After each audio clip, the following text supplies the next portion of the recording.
Je ne dis rien, on ne parlera pas de moi, je suis tranquille. Je ne vois rien, on ne voit rien de moi, je suis tranquille. Ce n'est pas une façon de vivre. Pour rejoindre le thème de cette année, vous le voyez affiché, pour vivre en communion, faites aux autres ce que vous vouliez qu'ils fassent pour vous. Avec les jeunes, les enfants, nous avons essayé de réfléchir sur le mot communion d'abord. C'est ce thème qui est le premier, pour vivre en communion. Mes chers amis, posons-nous la question à la lumière de la parole de Dieu que nous avions entendue, première lecture, deuxième lecture et l'évangile particulièrement. Nous voyons deux personnes, deux visages, deux attitudes, deux façons de faire différentes. Ça va nous aider.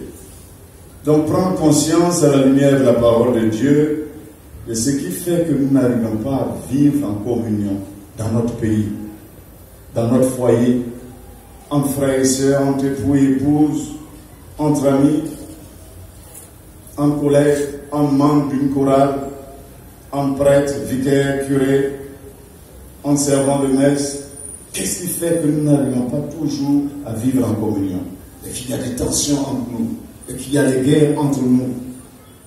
Aujourd'hui, le Seigneur, à travers notre Père archevêque, nous invite à vivre en communion. Et souvent, c'est les murs que nous dressons. Il y a des murs que nous dressons, ce qui fait que la vie ne circule pas. Il n'y a plus de dialogue entre nous, même dans un même foyer, entre monsieur et madame. Il y a certaines attitudes qui ne favorisent pas la communion dans les foyers, dans les couples. Monsieur est dans la chambre bleue, madame est dans la chambre rose, les enfants se débrouillent avec l'internet, tout cela. Et quand ils n'arrivent pas à se débrouiller, c'est la rue qui les accueille. Et vous connaissez ce que la rue apprend. À l'école de la rue, on apprend tout ce qui va contre la communion. On tue, on viole, on vole, on fait tout. Tout ce qui ne confesse pas Dieu, qui va contre la communion. Et dans les foyers où il n'y a même pas de dialogue. Le dialogue permet la communion. Monsieur et madame, on va s'insulter. Écoutez, la guerre, ce n'est pas forcément les balles qu'on tire avec les kalachnikovs, mais aussi c'est les paroles. Il y a des paroles qui blessent. Il y a les regards, le revolver qui tue. Il y a des gènes, il y a des silences même qui tuent. Donc il y a des non-dits, il y a des paroles qui sont dites, mais des paroles aussi qui sont non dites, mais qui blessent, qui ne favorisent pas la communion. On s'insulte à longueur de journée. Vipère, toi aussi tigre, tigresse, python, serpent, imbécile, toi aussi imbécile, vilain, vilaine, tigre, tigresse. C'est des coups comme ça. Ça ne favorise pas la communion. C'est des injures, c'est toute forme de méchanceté pour blesser l'autre. Et là, je prends le cas des foyers, des familles, mais on peut prendre aussi dans nos communautés. Et regardez l'attitude du pharisien. Il est guindé, ce monsieur-là. Monté sur son piédestal, il regarde l'autre de très haut, il le méprise. Il est devant Dieu.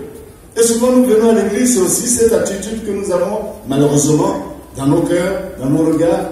On est dans l'église et on est en train de critiquer. Comme il est.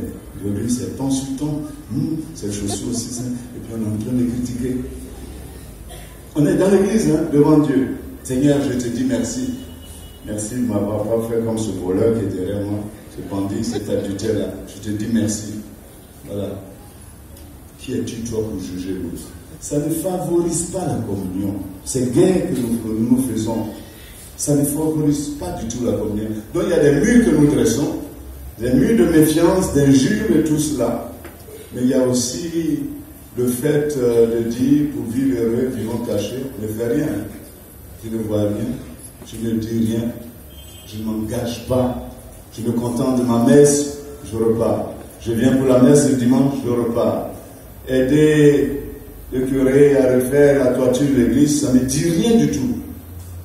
Mais je vais donner beaucoup d'argent dans mon parti politique, dans les clubs. Mais dans mon église, rien. Et chers amis, cette année, Dieu nous invite à vivre vraiment en communion.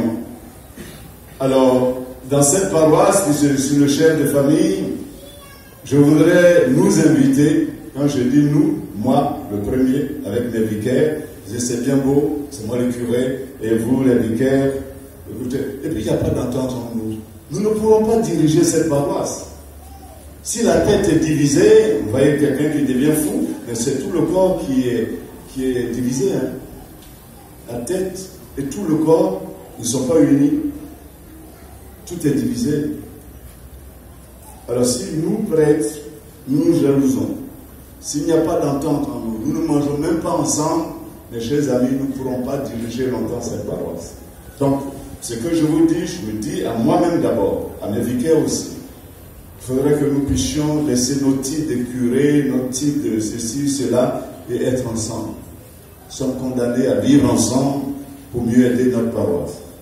Et dans les familles également. Et dans les différents mouvements et associations également. Alors je vous en prie, ceux et celles qui disent pour vivre heureux, vivons cachés, ne rien voir, ne rien dire, ne rien entendre, c'est pas bon. Cette façon de faire. Où on est comme emmuré, on est comme isolé, comme Robinson Crusoe sur une île. Même les États-Unis, même la grande Chine a besoin, ces pays-là, ces grandes nations ont besoin de nous autres, les petites nations. Ils ont besoin de notre sous-terre, notre sous-sol, notre sol, ils ont besoin de nous aussi. Sinon ils meurent. Sinon ils meurent. Alors, on a souvent besoin d'un plus petit que soi. C'est tellement important, je voudrais que chacun apporte sa contribution. Quand nous voyons ces bouquets de fleurs, ce sont des fleurs différentes. C'est ça qui fait la beauté d'un bouquet de fleurs. Chacun apporte sa couleur, chacun apporte son charisme, chacun apporte son savoir-faire, et l'Église grandit. Et la communauté grandit. Et si notre communauté grandit, nos familles grandissent, mais c'est le pays aussi qui grandit. C'est très important. Il y a une certaine corrélation entre notre vie et dans tout ce que nous faisons. Alors je voudrais que cette année, nous bâtissions notre communauté sur un trépied. Un trépied, c'est-à-dire 3 pieds. 3 piliers sur lesquels je voudrais que pour Notre-Dame, cette famille, joie de vivre, c'est bien beau, hein? Cette famille, joie de vivre. Si nous ne bâtissions pas notre communauté sur ces trépieds, il n'y aura pas de joie de vivre. Le premier pilier sur lequel je souhaite que nous bâtissions notre communauté, c'est le P de la prière. La prière, nous l'avions entendu en première lecture. Quand un pauvre crie, Dieu entend. Nous sommes des pauvres devant Dieu. Alors crions vers lui notre misère. Crions vers lui nos épreuves, nos blocages, nos difficultés. Prions beaucoup. Mes frères et sœurs, prions. Mettons Dieu au cœur de notre vie. Seul, en famille, oui. Avant de manger, papa, maman, les enfants, prions. Disons merci à Dieu pour la nourriture. On a fini de manger, disons merci à Dieu. On va dormir, Seigneur, merci pour la journée qui finit. Nous te confions notre nuit. Voilà la prière. Et ça va nous aider à garder cette unité-là. Parce que Dieu est celui qui nous soutient. Un peu comme le ciment qui nous soutient. Si le Seigneur nous bâtit la maison, on va travailler les maçons. Il va être le pilier sur lequel nous allons bâtir notre communauté. Si Dieu, le roc éternel, sur qui nous bâtissons nos communautés se porteront bien. Voici le premier pilier. Deuxième pilier, je voudrais que cette année, nous fassions cet effort de partager. Le P du partage. Le pilier du partage. Partager quoi? Nos joies et nos peines. Partager nos expériences. Dans un groupe qui marche bien, n'ayons pas honte, ayons l'humilité d'aller voir les autres. Mais comment vous faites pour marcher comme ça bien? Notre CD, nous sommes 3, alors qu'il y a 3000 personnes.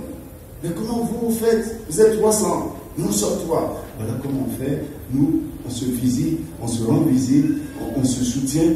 Quand dans une famille, il y a une naissance, on va tous. Quand il y a un décès, nous sommes tous là et ça tire le monde. Ah, c'est comme ça. Voilà le partage. Partageons nos expériences positives. Partageons nos joies et nos peines. Dans un même foyer, monsieur, madame, partagez ensemble. Vous ne dormez même pas ensemble. L'homme est à droite, la femme à gauche. Vous ne mangez même pas ensemble. Et même quand vous mangez, vous ne partagez pas, vous ne dialoguez pas ensemble. Chacun avec son portable, on est plus à l'extérieur, on écoute plus ce que le monde extérieur dit, mais à l'intérieur, il n'y a pas de partage. On est tous rivés sur la télévision. Alors, on vit juste à poser et à l'extérieur, pas à l'intérieur. Partageons. Le paix du partage. Enfin, le troisième pilier, et le trépied est composé, le paix du pardon. Le pilier du pardon. Dans un foyer où monsieur et madame ne se pardonnent pas, c'est un foyer voué à la mort. Un jour, ça passe. Deuxième jour, ça lasse. Troisième jour, ça casse. C'est ça le divorce. Parce qu'à la longue, monsieur est campé sur sa position, madame est campée sur sa position. Après tout, c'est moi qui fais à manger ici. C'est moi qui paye. C'est moi qui suis dans les embouteillages, matin, midi, soir, je viens. Alors tu te tais, toi. Toi, fais-moi des enfants, sois belle, et que tu te tais. Mais on ne voulait pas, on n'est pas assez humble pour comprendre qu'au fond, tu travailles, tu apportes de l'argent. Mais celle-là, si tu devais la payer, tu sais combien? Vos enfants, quand tu laves tôt le matin, ils s'en vont marcher, elle revient, elle prépare. Ils sont malades, elle va prendre un au dos. Quelquefois, il y a un dans le ventre, un autre sur la tête. Bon, vous voyez, ça coûte cher. Donc tu ne peux pas payer. Donc à partir d'aujourd'hui, arrêtez vos histoires là. Il n'y a pas de dialogue. Soyons humbles. Et puis vous les femmes, vous croyez que vous allez passer entre mains, et si vous êtes dedans, quelquefois, l'homme est là, il est tout fatigué. Vous allez l'insulter, je suis fatigué. Ah, maintenant tu es malade, c'est moi qui fais tout. On ne s'entend même pas. Ah, la guerre dans le foyer, il n'y a pas de division à la division. Alors, mes chers amis, demandons à la Vierge Marie, la mère de la Sainte Famille, celle qui est humble servante, de nous donner cet esprit d'humilité, pour que nous puissions nous abaisser devant Dieu dans la prière, nous abaisser devant nos frères et sœurs pour partager ce que nous avons de beau, nous puissions être assez humbles pour pouvoir pardonner. Alors notre communauté se portera bien. Alors nous éviterons, nous essayons de tout faire pour que les autres fassent la même chose pour nous. Autrement dit, d'une manière négative, évitons de faire ce que vous ne voulez pas que l'on fasse, nous fasse. Seigneur, au début de cette année pastorale, moi que tu as établi comme chef de famille, je voudrais que tous les membres de cette famille, nous soyons unis.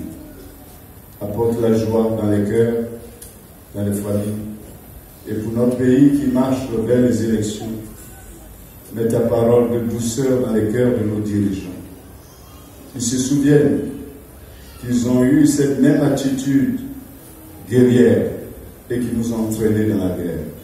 Nous avons beaucoup souffert et nous avons reculé. Beaucoup de sociétés ont quitté notre pays. Beaucoup de chômage. Seigneur, nous ne voulons plus vivre cela. Permets que ta parole de paix, de justice, habite les cœurs de nos responsables. Pour que tous ceux et celles qui sont à l'extérieur et en prison reviennent. Qu'ensemble nous formions cette communion pour bâtir notre pays. Et qu'ensemble, pour ceux et celles qui ne s'engagent pas dans cette paroisse, puissent venir avec leurs frères et sœurs pour bâtir notre paroisse. Surtout que j'aurai besoin de vous. Je tiens à vous féliciter pour ce que vous avez fait. La toiture est pratiquement établie. Cette année, je demande qu'on fasse tout pour qu'à Noël, nous soyons dans cette église. Moi, quand je vous vois comme ça assis, il y a certains qui ont mal au dos, sur les chaises sans dossier, c'est douloureux. Alors faisons tout pour entrer. Que chacun apporte sa contribution. Nous avons fait beaucoup. Nous avons dépensé déjà 137 millions. Il nous reste encore beaucoup à faire. Il y a des bons. Je tiens à ce que nous ayons une bonne sonorisation et enfin un bel éclairage. Il faut de l'argent, nous sommes en train de demander. Le maire était là ce matin, n'a pas manqué de lui demander. C'est vrai que j'ai été hier à la messe et j'ai profité de l'occasion pour parler de notre église. Il est venu, il Il est venu voir lui-même avec son épouse, mais ça ne suffit pas. Il faudrait que vous qui avez des amis, vous frappez aussi aux portes, parce que je suis fatigué. Alors, Seigneur, fais que notre Église refleurisse, nos familles refleurissent, notre paroisse refleurisse, et que cela rejaillisse sur notre pays pour refleurir et pour ta plus grande gloire, toi qui es Père, Fils et Saint-Esprit. Ça va? Nous pas trop fatigués? Très bien. Tout à l'heure, nous allons aussi écouter ce que les responsables ont dit.